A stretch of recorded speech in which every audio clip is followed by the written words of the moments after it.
Hi, welcome to the March meeting of Global Faith. I am board member Rob Rohrbaugh. It is my distinct honor to fill in for our regular MC, Global Faith Vice President Mark Wojta. If you are new to us at Global Faith Institute, we are ambassadors of the gospel of Jesus Christ. We are advocates of the victims of Islam. We are champions of the United States Constitution. Tonight, we welcome those people who normally attend these meetings in person from Lincoln and Omaha. We are privileged once again to welcome to the call people from all over the USA. You may submit questions for Dr. Mark through his presentation. Simply click the Q&A button at the bottom of your screen, and Dr. Mark will answer them during the Q&A session following. Let's open with a word of prayer. Dear Father, thank you for the opportunity to meet this evening through modern technology, which you created for us to discover. We pray for all those worldwide who have been impacted by the Wuhan coronavirus. We pray for protection, healing for all, and we ask your blessing and guidance for all those who are working to protect people from the ravages of this virus. We ask your blessing and guidance for our meeting tonight in Jesus' name. Amen. Without further ado, here is Dr. Mark Christian. Good evening. How are you guys all doing and during these very interesting times that we're living through? I miss all of you. I miss the personal touch. We get together, see each other, and communicate and ask questions and so forth. This is a very interesting setting. I'm talking to a camera and a phone right now. I'd love to have this interaction. I'd really appreciate it a lot. But let's try how this will work out in these very interesting times that we live in. You know, we are all locked in our houses. I admit I had to go out and do things every now and then because it's very hard to be locked down and not getting your stuff. But we are living in interesting times, seriously. And the scare tactics out there is unbelievable. And it gets to all of us, whether we believe in them or not. It just really gets to all of us. There's few topics I would love to cover today, and I'm very open to all your questions today. Rob is going to be helping monitoring those questions and sharing them with me as we go. And I hope the communication is fine. I hope my sound is coming across okay. And unfortunately, even with the modern technology, my accent is still there, so I was not able to do something about that today as well. So maybe Google need to work on that. I think the best platform and winner from all of this going on is the Zoom app, because Zoom has been used internationally in a ways that I've never imagined or seen before, whether it's colleges and everywhere else. So maybe Zoom can help me with my accent as well. A few things that I would love to discuss today. I think the first topic is, are we really in a complete freeze? Is the government of the United States in a complete freeze? Is Donald Trump really stopped every operation and just focused on the things that's going on or not? And, we have lots of things that we talked about before. We talked about Israel. We talked about the deal of the century. We have Afghanistan. We have the market crash and many other things. And I want to, start by talking about Mike Pompeo. I met Mike Pompeo in person, and he is a phenomenal man, really. And we are all blessed to have him working for the United States and working for Donald Trump administration. And I'm praying that we will have a bigger role in the future. And one guy, Mike Pompeo, I know for sure he's not locked in one house, but he is out there, and he's not even in the United States. He just came back actually yesterday from Qatar in the Middle East, because he is continue working tirelessly for the future and the present of the United States of America. And what he was doing over there in Qatar, he was meeting with the leaders of Afghanistan, both sides. The first side that Donald Trump was able to struck a preliminary deal with, which is the Taliban, and also met with the leaders of the current government of Afghanistan. And what he was trying to do over enormous amount of meetings and tireless hours is to try to convince both sides to sit on the negotiation table and build, a united government between both sides of the aisle, which is the Taliban and Afghanistan. And the objection was coming from the Afghani government. See, the Afghani government that was able to feed on American blood, American soldiers, American troops, that was able to pave the way for them to take place, and also taxpayers that has been funneling into Afghanistan for years, refused to end this conflict because they are the best winners of this conflict in every way. And this is why they give Mike Pompeo a very hard time to reach any kind of deal between them and the Taliban. And yes, they are using terrorism and using many kind of reasoning for not reaching a deal. And in response to that, Mike Pompeo announced, after the enormous amount of meetings on his way into the United States of America, that they will be slashing the aid to Afghanistan by $1 billion as a retaliation for not cooperating with the United States and bringing our troops back. Well, the question is it a good thing for the United States to bring the troops back from Afghanistan or not? Is it for the purpose, it's good for the purpose of the national security, future of America, and the future of the Middle East? And this is a very complicated question. You know, if we're going to discuss whether it is the end of the war or not, if it is supposed to be returning or not, then we have to figure out how can we end this war? How can we come to a complete conclusion that we are not needed over there anymore? And definitely the only way that we can say we won the war in Afghanistan is by the Islamic ideology of jihad and political system collapsing altogether, eliminating off the map, and people are living in peace. Well, this is not happening at this point in time. My hope and prayer is that one day that will take place, and we have to work tirelessly together to reach that goal one day. But this ideology has been very vibrant for the last 1400 years, and is not gonna die anytime soon by any measures and by any kind of scene that is going on, especially in the second topic when I talk about the Islamic agenda in the United States and how it's working within the political system over here. So Islamic Jihad is not going to go away. Political system of Islam is not going to go away. The fight will continue going. And is it for the purpose, for what purpose we can continue being there and funneling money and continue doing this? It's not going to serve anybody.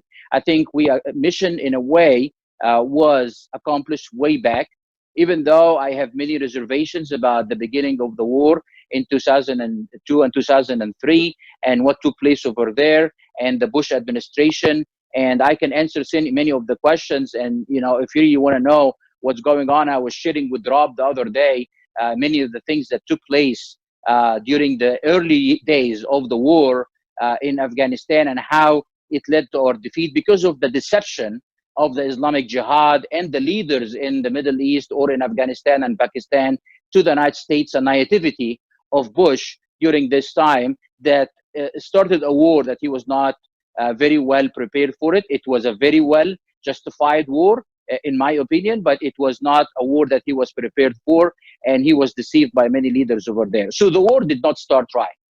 So right now, should we end it? Absolutely, we should end it. We should bring our troops back because there is no end in sight. Islamic Jihad is not going to go away. The bloodshed will continue. The infight will continue, and everything will continue whether we are there or not. So we are not serving any purpose whatsoever. Should we monitor the situation from outside? Absolutely, we should. And this is what we're going to continue doing. The consistency of the American political supervision and policies in the Middle East or in Afghanistan is very much needed. And this is one of the defects that we have in the United States, that our policies have changed and kind of waved between the Clinton era to Obama's era to Bush era. Then, you know, all of those years, we did not have a consistent kind of, policies in the Middle East. And then when Trump administration came in, he really inherited a mess by all forms and measures. And so should we bring our troops back? Absolutely, I agree with that. And I absolutely support that 100%.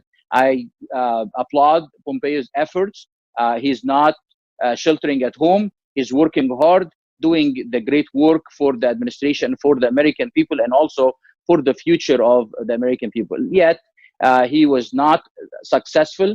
And on his way back, the only thing that the media talked about Are you going to quarantine as soon as you get back or not? Because you are meeting people in Qatar and you're meeting people from Taliban and from Afghanistan. And his response was really, he's a very smart man. I can tell you that. And he said, no, I don't have any plans for quarantine. I have work to do, and I do not have any reason to quarantine at this point in time. There is no medical, recommendation for doing this. And instead of talking about the mission, what's taking place over there, this is what the scare tactics of the media is all about. And that will bring us to the very important topic of the coronavirus. From talking from my medical background, and also from looking at everything going on about the coronavirus and so forth and the spread of it, um, you know, all of us are scared. All of us are worried. Younger people are more scared than others. Older people are scared as well because of the scare tactics that's taking place in the media. One thing I would, highlight is, if you look at the media and look what they are spreading, it is also always about the scenarios that can take place in the future. We're gonna run out of beds. We're gonna run out of ventilators. We are gonna have a mass death. We're gonna have enormous amount of cases, and many of those stuff is based on a model that came out of England that is talking about the worst case scenarios and what could happen and so forth. And it is it's a study, and with every study there is always factors that contribute to this study, and whether it is good things or bad things, or moving objects and so forth. But it's a study. At the end of the day, it is not factual. It was not based on real factual things that's taking place. It was based on projections and what is going to happen in the future. One thing that is missing from the media is really looking into the information that the public needs so they can be in a better shape. What is it exactly that everybody needs to do, other than telling you need to be at your home, you need to be locked down, you need to leave your job, leave your life, do absolutely nothing? They are not telling you specifics what you are supposed to do and how to can be protected, because staying at home and being locked in your house is not really very practical, because you have to go out and go to grocery store, you have to feed your family, you have to reach out to others, you have to do some stuff that you have to do. You're getting your credit card out. You cannot be locked in your house all of a sudden and not prepared. And then they make fun of people because they go and empty the shelves at restaurants, stores, and so forth. There is no specifics coming out of the media whatsoever. They never early on said, if you have symptoms, and those are the warning signs. Those are the warning signs. Did you ever hear about the real warning signs, other than, well, you might get cough, you might get this, you might get that? But they never give you some kind of a criteria of the warning signs that you need to be worried about. Why? Because the media is all about scare at this point in time. They are looking at how to get after Trump during this time. They unfortunately, and it's very hard for me to say this, but there is people in the media who are celebrating the crash of the market. There is people on in the political spectrum that's so happy to see American people suffering. They are rooting for more sickness, bigger numbers, and even more death, so they can say, hey, whatever you are proud of economy or control, all the things is falling apart. This is very bad image for the country altogether. People don't understand what kind of a great nation that we have today, and what we have been having for years. And it is very easy to lose all of this by going after each other in the way that we are going after each other in this country. And it is very sad to see in that people can root for death of their fellow citizens, and just for the purpose of destroying the president. It is very, very sad, really, to see the current status of America. So what I encourage all of you is to start looking for some factual events about what is going on. What are the things that you really need to do, and how can we get out of this? There is any questions that you have, Rob, for me so far?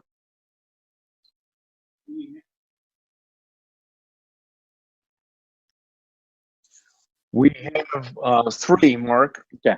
The first one's from Carol. Thank you for your dedication and teachings.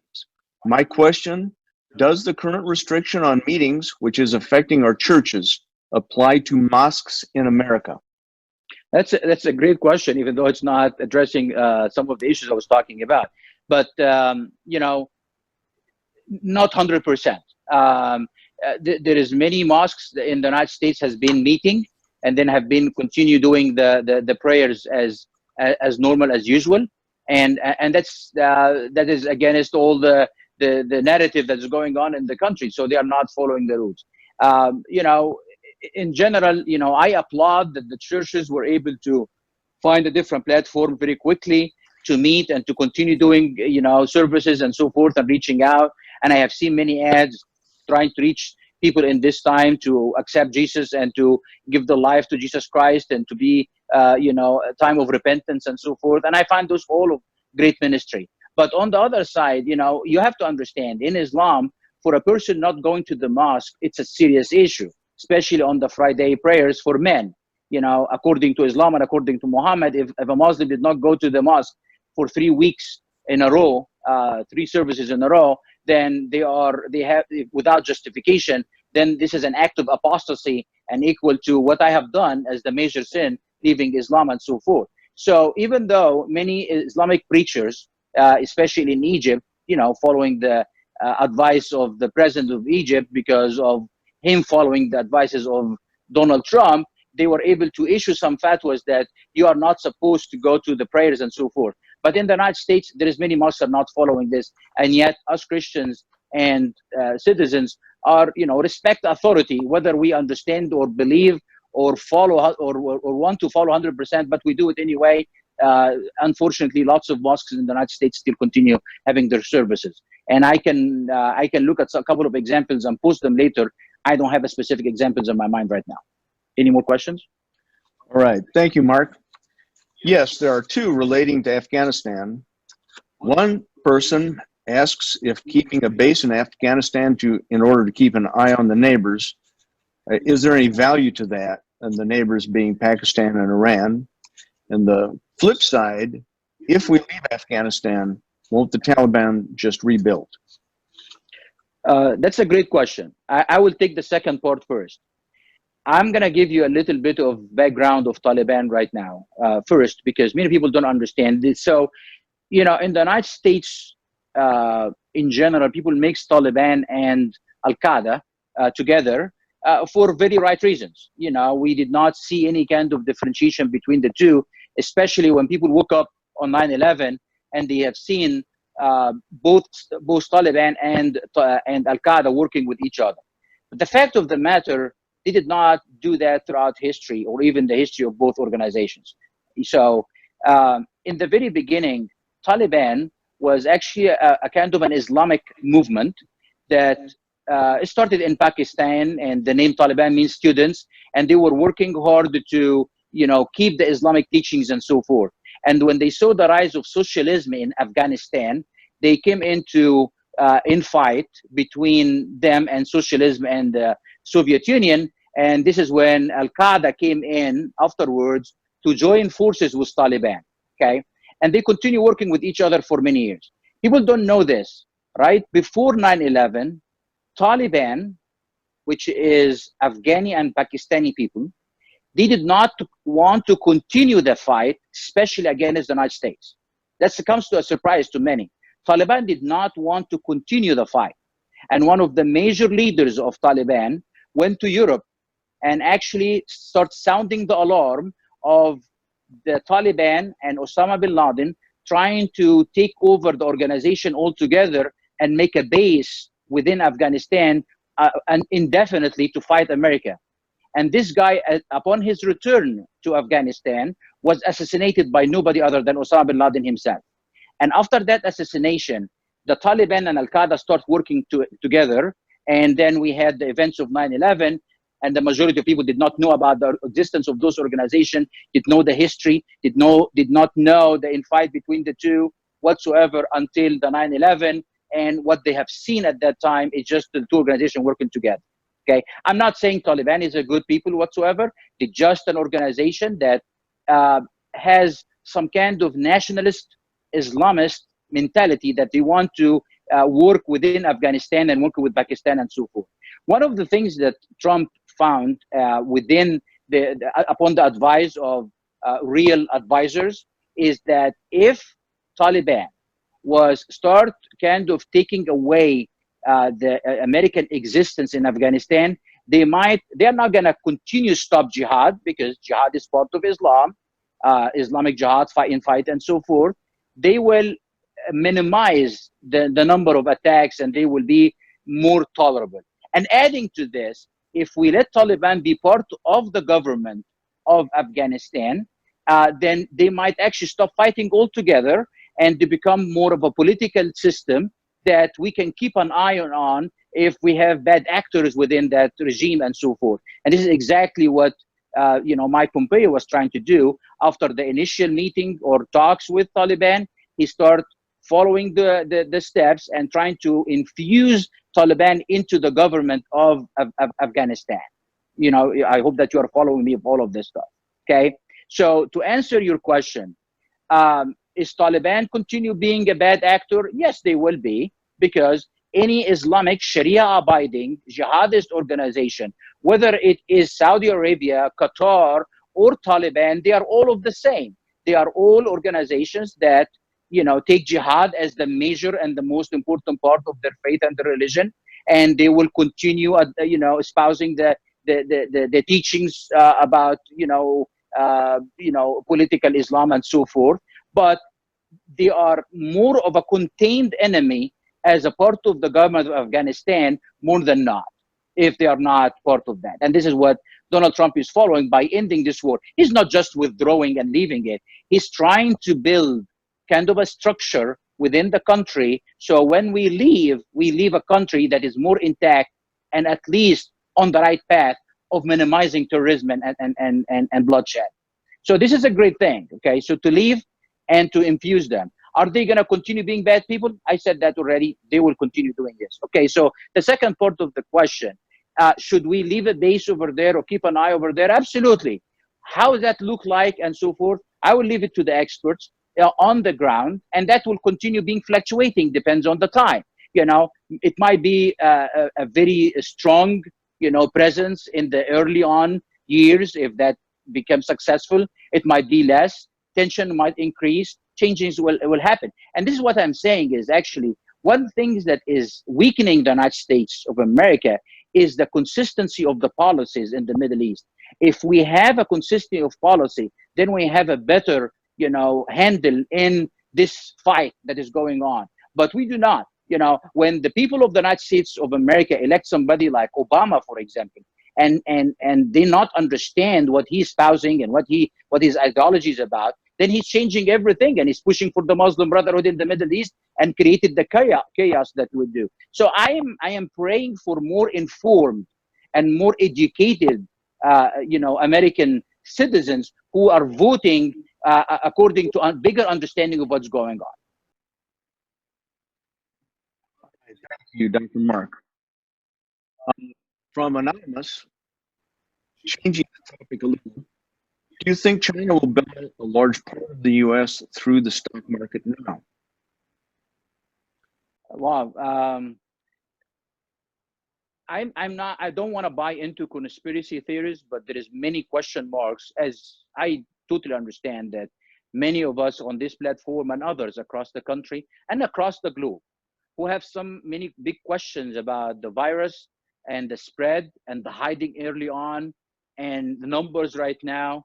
And, when President Trump said that I don't trust them, I trust the numbers, he is very right about that.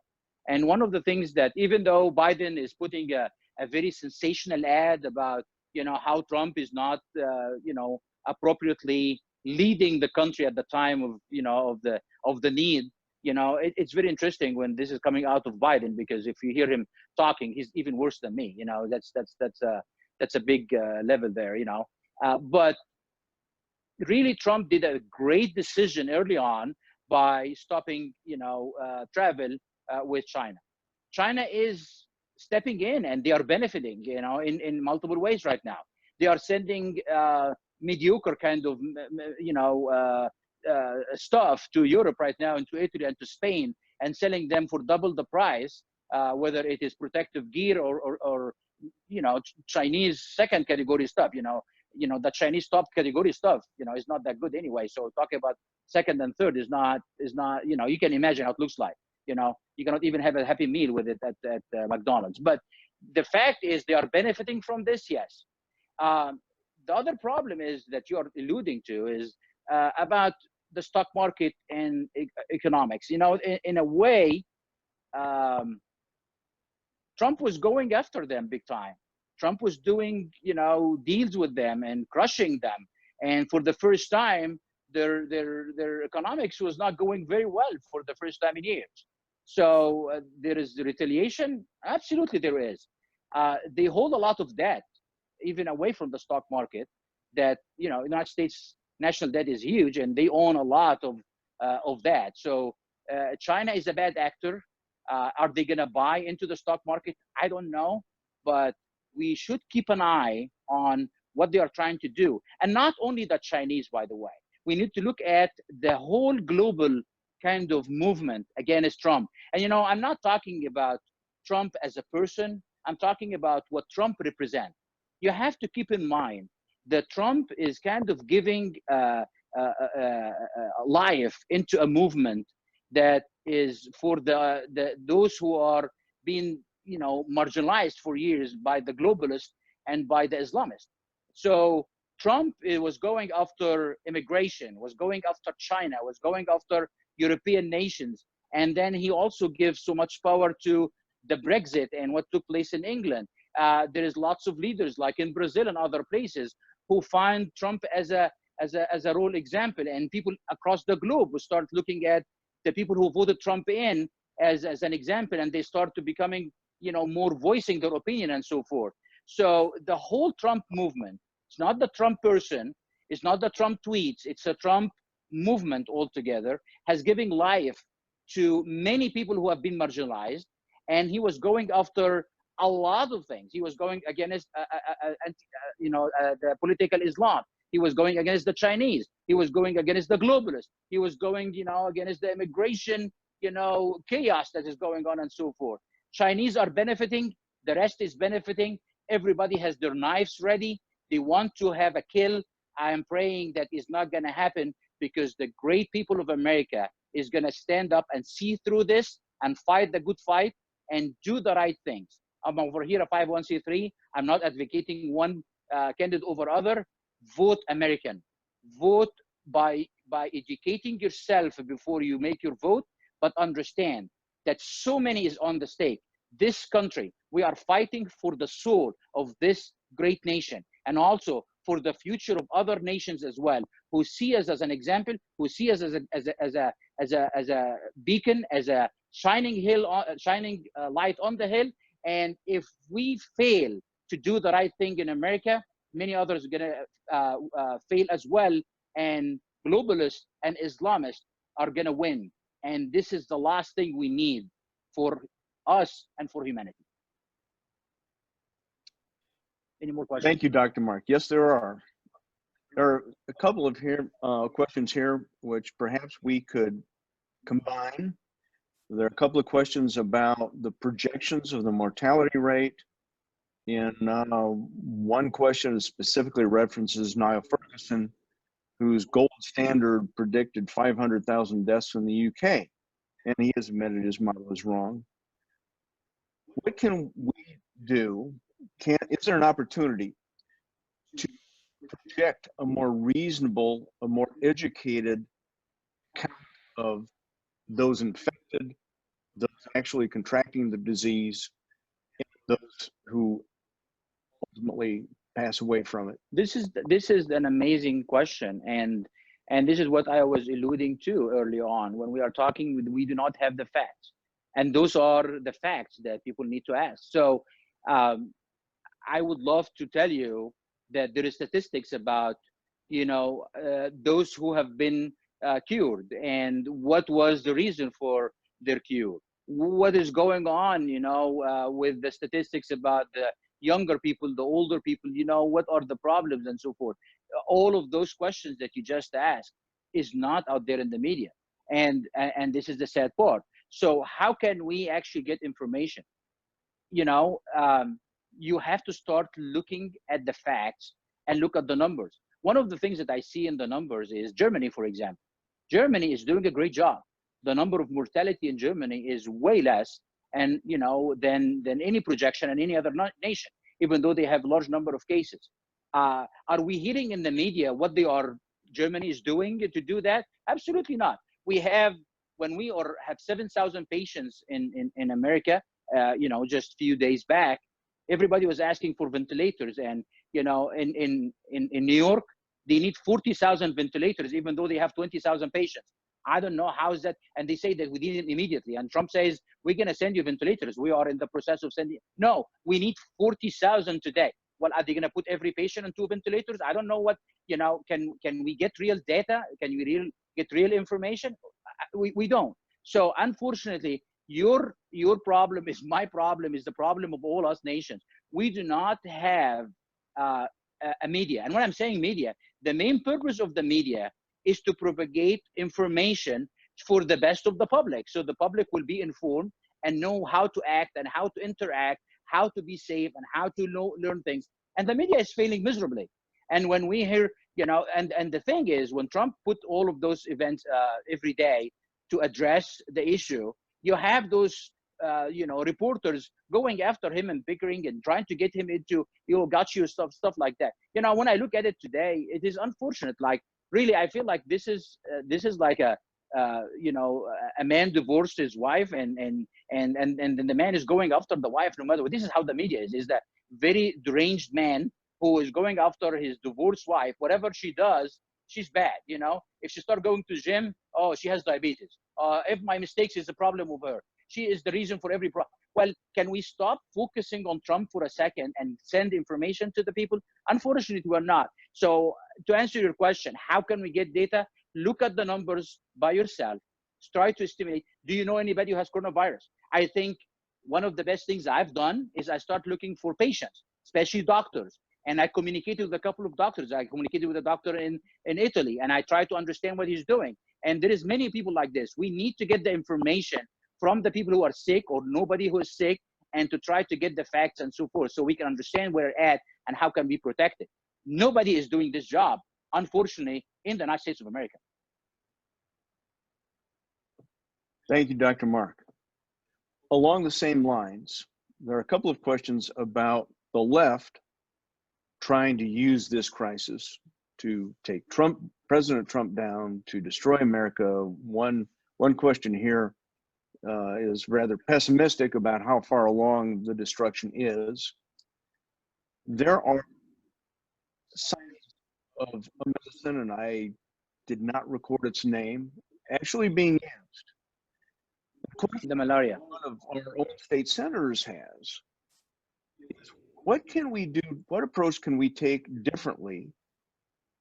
What political opportunities do we have does President Trump have to shift our course of action in a more positive way that will get us back to work, that will take us to more businesses and not impact our economy as sharply as it is now?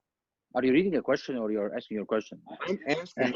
It reflects. It's a very good one, because those discussions we had together. So it is. Go ahead. One question had to do with what the Democratic left is doing to destroy. Another question had to do with, well, they've done it already. I wanted to forward the senator's question about what we can do differently, and is there a possibility that we have in practice medicine already being used? Let me start by, you know, what can we do? Well, personally, you can start seeking information that is not out there, so you can better yourself and better the people around you. And this information is not out there. We do not have real solid information about how can we deal with this, or how can we be protected. And in the case, unfortunately, God forbid, that anybody is is sick or around them is sick, what to do? We do not have this information. Trump is doing his best. His administration, his task force, Mike Pence is doing a great job trying to do their best, but he's doing it to correct the misinformation out there. So the American people are left really high and dry, and this is a very sad situation. So start looking for information for yourself and ask the questions that you will ask in any circumstances. When you have a crisis, what are the things that you need? And ask them out loud, write them down, and start propagate those questions and to try to answer them for yourself and find answers around you, and then share them with others and tell them those are the questions. And that comes to the second thing. Go to your governors, governor office, elected officials, go to your senators, your congressmen, and tell them those are the questions that we need to answer. Yes, Trump is a horrible guy. He's a bad guy. You look at his hair, he's unbelievable. He's orange guy. All of those, put it on the side for a day or two, and let us focus on how to get out of this pit. Let us recommend and ask our political officials to answer the real questions. We need statistics. We need how people are cured. We need to know all of those information that we need today. And this is what the first thing to do. And that might change and shift. If everybody who's listening today start talking to their governors and try to ask them, we need real information, that might shift a little bit the trajectory of what's going on.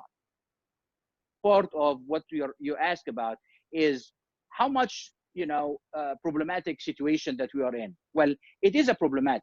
Look at it this way. In a household, the bread and butter winner all of a sudden is sick and sitting at home, and there is no income coming in. So, and if anybody tried to work, then they do not find a job. This is the status of America. They deliberately decide that everybody has to stay home and not to go to work. If you have a meeting, if you have a church, if you have a restaurant, if you have a business, if you have anything, you cannot meet. How can you handle, any business whatsoever without having 10 people or less in any way? You can't. It's impossible. We can have meetings like this. We can talk with each other, but are we really be able to, do and conduct business in any form, even construction, even anything? Absolutely not. So they are deliberately paralyzing the economy of the United States because it is the pride of the President Trump. So let us do whatever we can. Why I'm saying this? Because we had a pandemic on our hand during Obama's administration, and we did not do anything about it. There is many people didn't even know that it existed. Do you know how many people was infected by H1N1? 60 million Americans was infected by it. 60 million. This is almost a third of the country at that time was sickened by it. Did we cripple the economy, stop everything from going on? No, we did not, because we had Obama. He's the healer. Obviously, I'm joking. So we did nothing. So right now there is scare tactics to go after him. Okay, so we are still intact as a country. The economy is robust. The economy is strong. Mnuchin, when he said today, the numbers of unemployment is not really meant everything, and they went after him very quickly, and he's bad and all that kind of stuff, because they are waiting for any statement, any sentence, and they have to twist it, they have to change it. He's not compassionate. He is very wealthy. He doesn't need that much. Well, he was truthful when he said those numbers do not mean nothing. It doesn't mean that the people who are losing the job mean absolutely nothing to him or the Trump administration. No, it is not what he's saying.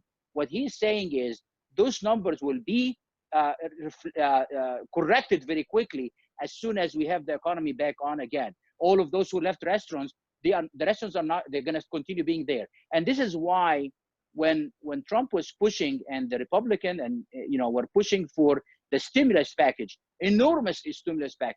But the reason for it, they want to have the infrastructure, they want to have the business intact. So when we get back to business, everything is in place, because it's very hard to start something from scratch. So if we keep everything intact, then as soon as everything starts working again, then we will be up and running. So are we in a serious problem? Yes, we are, especially augmented by the media deception and lies, and the left trying to take advantage and trying to go after Trump in every way they can and his administration. And unfortunately, the American people are the ones who are victims of all of that stuff. But we still have an intact country. We still have a robust economy, and things will go back to normal as quickly as possible if we keep everything in place. This is why the importance of the stimulus package and keeping everything intact. Can that lead to recession? Can lead to even worse than that? It might, but still we are not in that stage whatsoever. This is again another tactic. This is what the left, this is what the media is praying for, a recession. And we heard this not just during this coronavirus, pandemic. We have heard it before. We have heard it a year ago and 2 years ago. We wish the crash, we wish the depression, we wish the recession, so Trump would not be elected. This is how much devious they are. Let's go for it. Right. Thank you, Dr. Mark. There's a question from Marion Lincoln. We've talked about the position of China and the advantage they can take with the situation in the U.S. What about ISIS? Is ISIS using the virus to infect others via jihad? There is no indication whatsoever of something like this. Actually, when I look at how the Middle East is reacting towards this, and most of the actors over there, whether it is the Saudis or the Emiratis or the Egyptians and so forth, they are actually trying to follow Trump, guidelines and rules. Before he did the actions that, let us shut everything down and so forth and call it a pandemic after the WHO announced the pandemic, then the Egyptians start following the Kurds and the Saudis as well. A funny thing, actually, I don't know if it's funny or not, but my dad is a physician, is still practicing. My brother is, and I worry about them, and I pray for them. They are Muslims, they are very hard, Muslims, and I pray for them daily. And I had a conversation with my dad, and he sent me a picture of the mosque, the Kaaba, where the holy place in Saudi Arabia, and he says, look at the mosque, it's very empty for the first time. And I said, this looks like the same when you and I went over there in 1979. And he said, no, at least we were able to do our rituals, but now we don't. And then, he does not spare a minute to try to bring me Islam and try to talk about Islam. And I nicely tell him, about, I found a different path, it's a better path, and I'm praying for you. So I did not leave an opportunity as well to pray for him, because my only hope that he would come back. But there is no indication whatsoever that there is a rise of ISIS again, because the current administration was able to go after ISIS like no other have ever been doing it, and they are almost gone. The ideology is there. There is remnants of ISIS. There is people in jail, but you don't see that whatsoever. They are not. There is nothing that I know of that anybody is using, the virus to go after America. I think Biden and Nancy Pelosi and Schumer and CNN and MSNBC are doing worse job than any ISIS can do to go after the United States and forget about Trump. They are going after the United States, because destroying the economy, praying for the death and the sickness of American people is devious, is horrible to do, to go after their political enemies. They are doing an in-service, destroying the country from within. So who needs ISIS when you have Nancy Pelosi and Schumer? Any more questions? All right. I don't believe we have any more questions, Dr. Mark. So I will continue talking. I want to talk about something that's also taking place, and then we talked about that we're going to cover today, is which is, has related to the economy and everything else.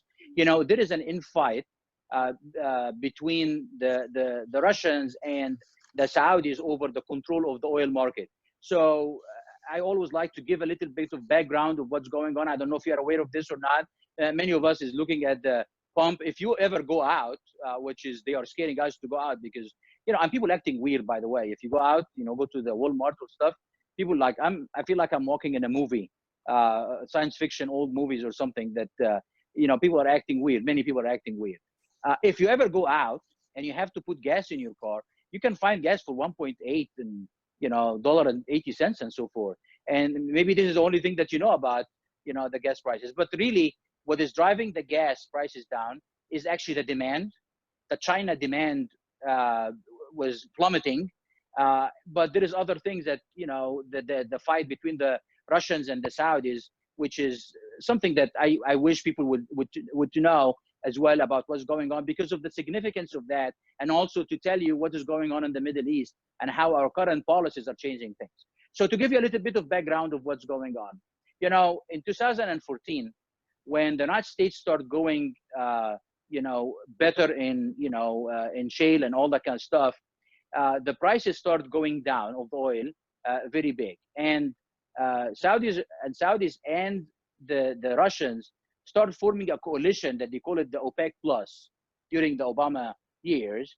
And both of them were going together to destroy the United States oil production at that time.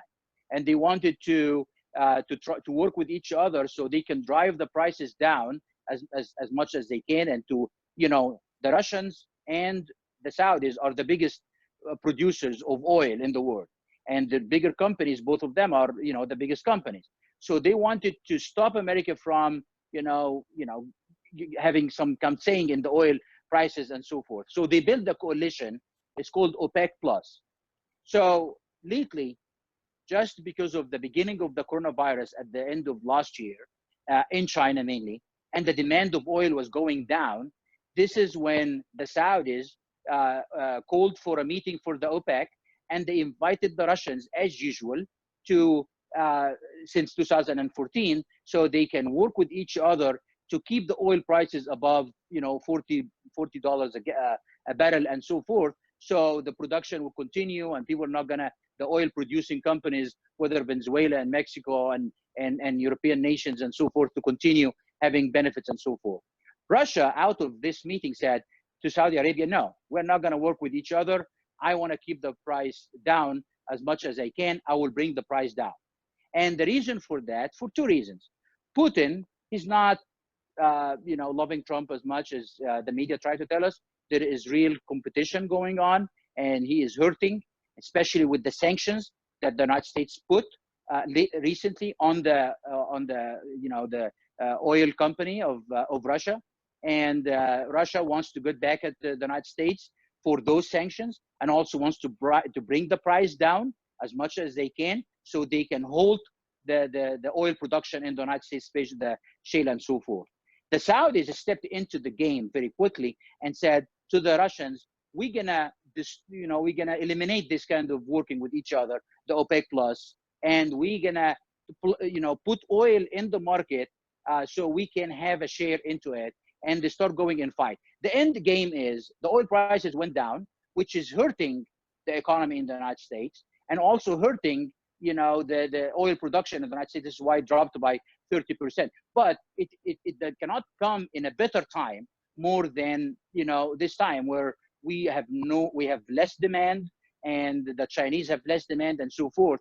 So the Saudis are using this time to have more control of the oil market, hurt the Russians more than they're hurting the United States, even though the United States is hurting, and the Russians are hurting bad. Their ruble dropped like 30% in its value.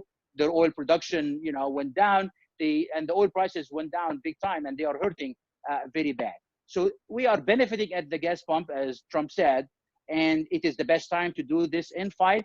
But it tells you, where the Muslim, leaders at this point in time, and how they are working collaboratively with the United States, that did not happen before. You did not have this kind of collaboration between, the Muslim leaders in Saudi Arabia or in Egypt or in the Emirates or other places with Bush or Clinton or Obama the way that they did. Some leaders did, but they are mostly Muslim Brotherhood leaders. But the current, policies of the United States is coming out of strong narrative and mutual benefits and so forth. And you have to understand as well, there is something big happening in Saudi Arabia as well, that the United States is helping big time. The current crown prince of Saudi Arabia has been cracking down and arresting some of his family members again. We heard about that, a couple of years ago, but he has been arresting a couple of big wigs within the royal family because they want to oust him and, and remove his dad from being the king and him as a crown prince and so forth. And the United States has been helping in this, because what Trump is doing in the Middle East is unprecedented. The change is taking place over there is unprecedented. And as I said before, and I'll continue saying all the time, I do not trust anything coming out of the Saudis whatsoever. I will always trust and verify.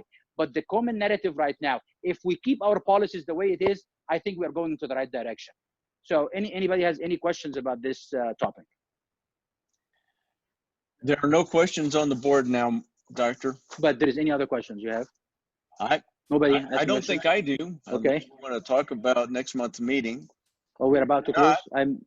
We'd like to talk about how you can keep in touch with Global Faith and keep informed. Hopefully there will be something on your screen soon that will illustrate that. We want to thank everyone for your attendance this evening. We will hold a meeting in April on our usual fourth Thursday, the 23rd. There it is.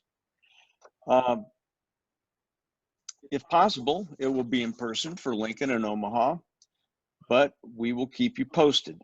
Meanwhile, please keep up to date. You should see on your screen, globalfaith.org is our website. Our Facebook page is facebook.com/globalfaith.org. And on Twitter, you can follow Mark at the Apostate One.